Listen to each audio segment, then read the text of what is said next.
Come on. Brave kid, Guillaume. Parmanin oversaw his upbringing. Guillaume is his kin.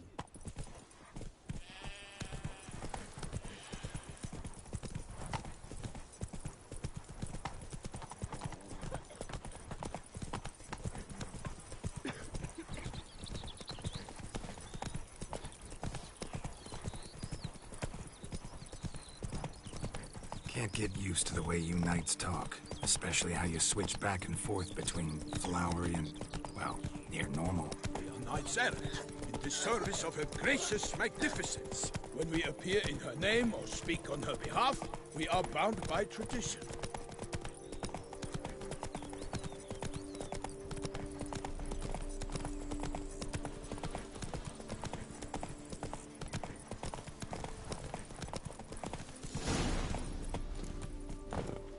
No one here. They must have removed the body already. Let's look around. Make sure they didn't miss anything. Hobnailed boots, multiple sets of prints. Ducal guard, clearly. Let's see where they went. Walked along the shoreline. Perhaps the body lay on the bank.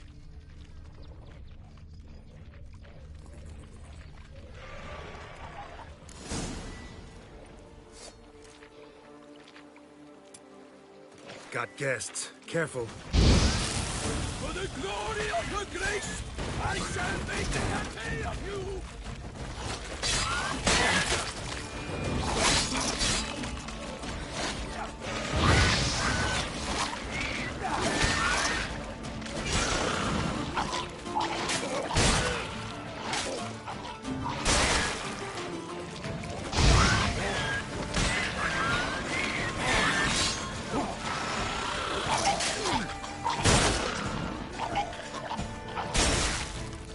Drawn here by the smell of blood. Let's keep looking.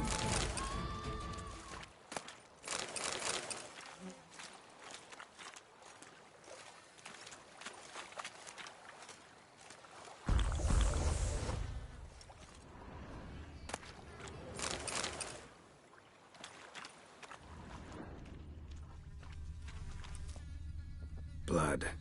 Guardsmen pulled these nets out of the water, then cut the mutilated body free.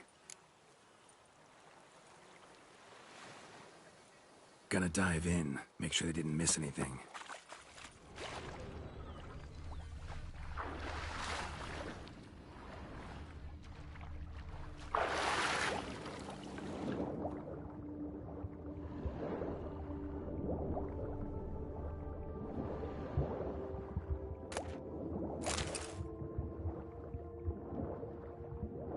Silk kerchief, monogrammed DLC. A noble's accessory, clearly. Need to comb the bank.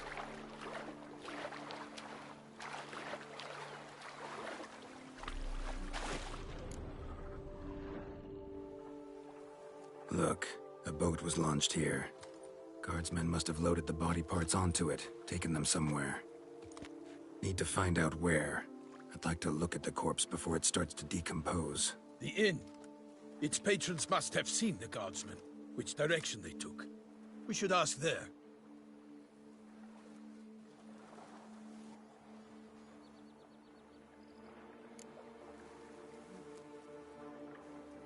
One thing. Found a handkerchief in the water. Monogrammed DLC. Mean anything to you? Delacroix? It cannot be. Was it he the beast slew? Seems so. Knew him well? Long past. We were close friends once, but our paths diverged. He was a man of extremes, standing by his companions, no matter the odds, fighting his foes to the bitter end. Foes? You have a lot of them? He did, but I do not see what that has to do with the beast. Ah, Geralt, you've struck a raw nerve. Memories of a time long past, to which I'd rather not return now. I understand. We can talk later. Let's go to the tavern. I shall have to leave you soon. Return to court. Barely got back to Touissant. A knight in the service of Her Illustrious Highness knows no rest. In fact, I'd feared I would return too late to fulfill my duty. Yet it seems I've arrived in the nick of time.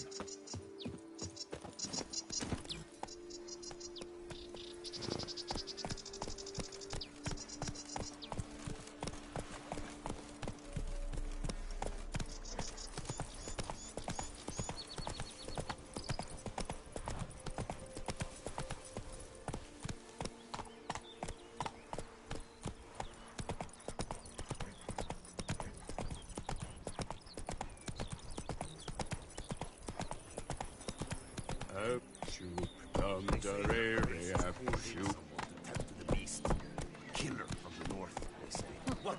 With no One lads of the brave knights enough? withdrew Of course we from the have. tourney. Bravery's not They enough say it against the was beast. because of an itch he'd obtained at the bells. Hard to scratch under metal quizzes, you know.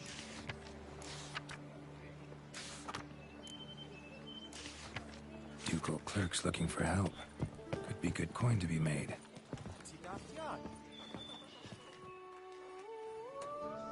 By my troth, could that be the musty scent of fresh pâté? Naught else, Sir de Peyrac Peyran.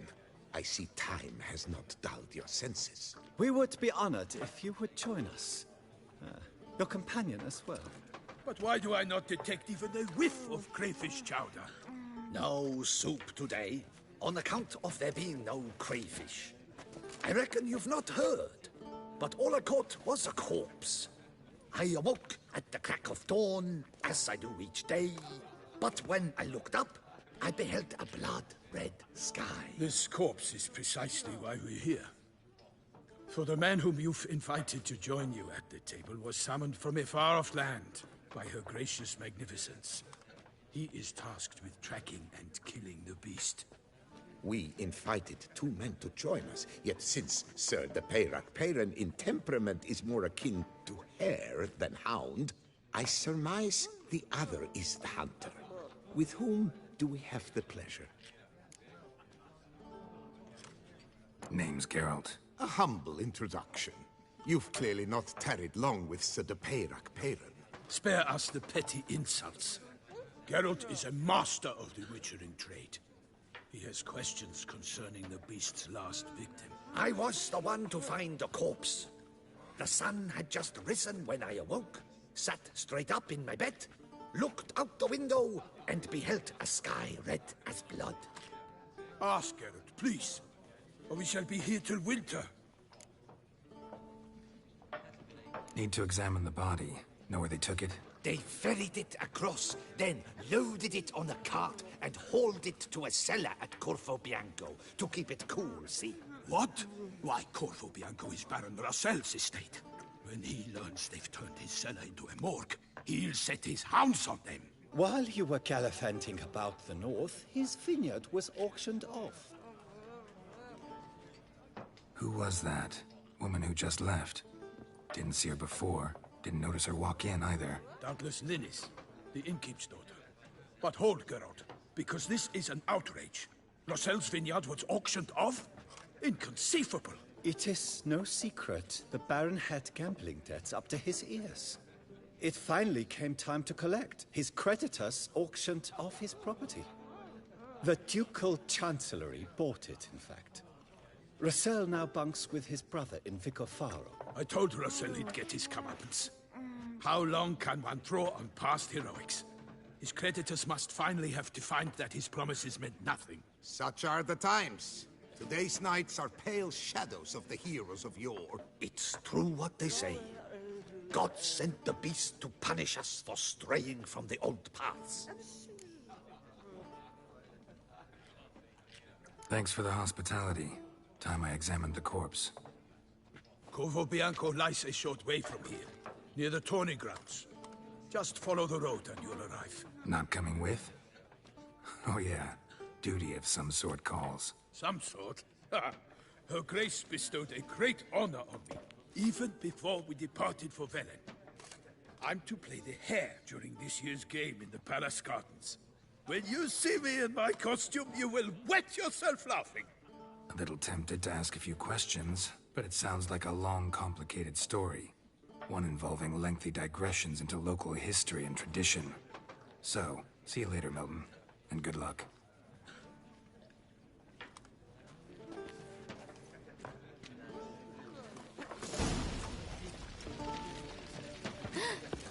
Cheers, Rat.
Don't crowd around.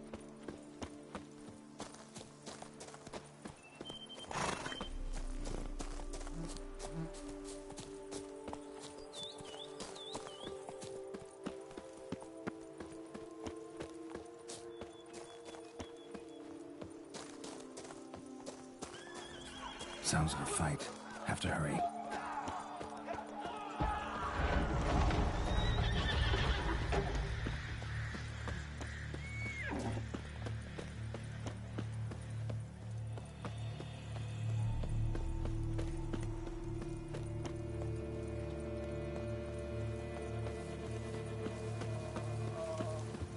Damn it. Killer must still be here.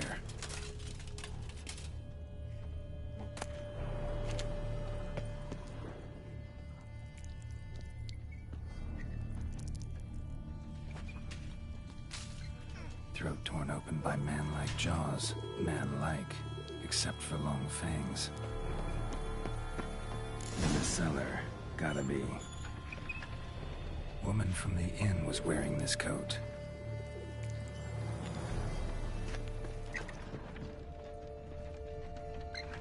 Attacker had no trouble knocking over the cart.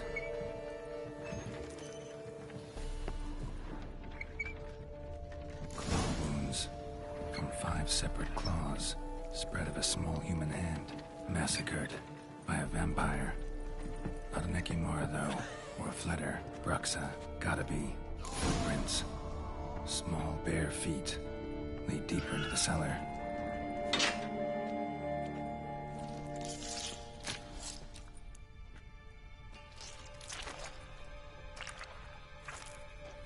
You.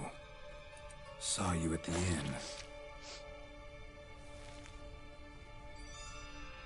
I know what you are. Don't know why you killed these people, though. Clearly wasn't for their blood.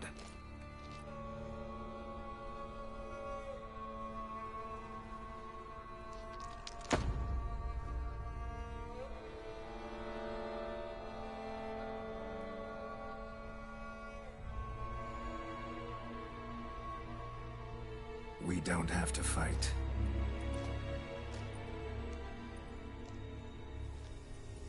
You are wrong.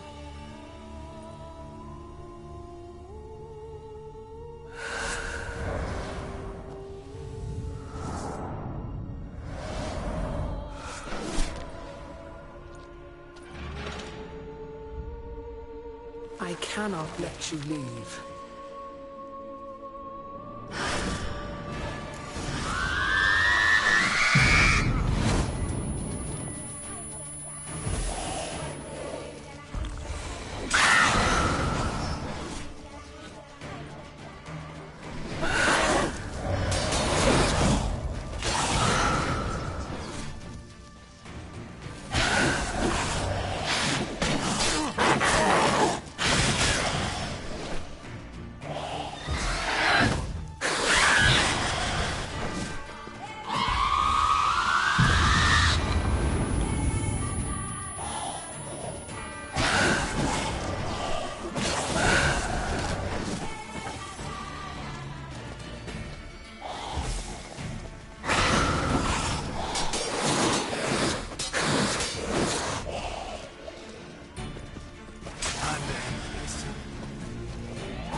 get to the body. What was she doing at the table, though?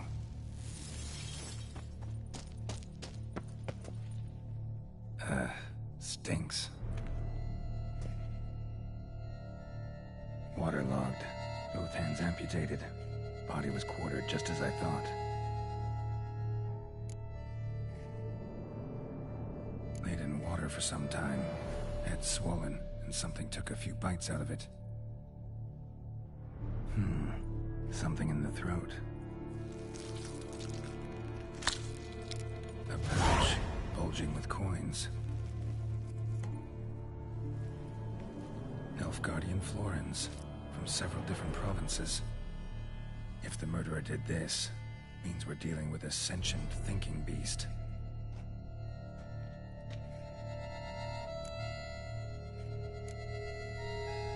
Body was chopped up after death. Blows struck with great force, but bones sliced through, not crushed. Creature that killed him had long claws, sharp as a witcher's blade. First sank its claws into the victim's heart. No Bruxa did this.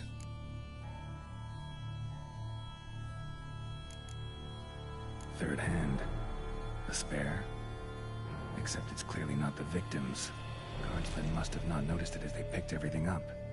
How's this possible? Still warm. Blood still flowing. Several monster species can regenerate. Never heard of that happening to their severed limbs, though. Or of their limbs seeming completely alive after so much time. Examine the tissue more closely later. Might learn something.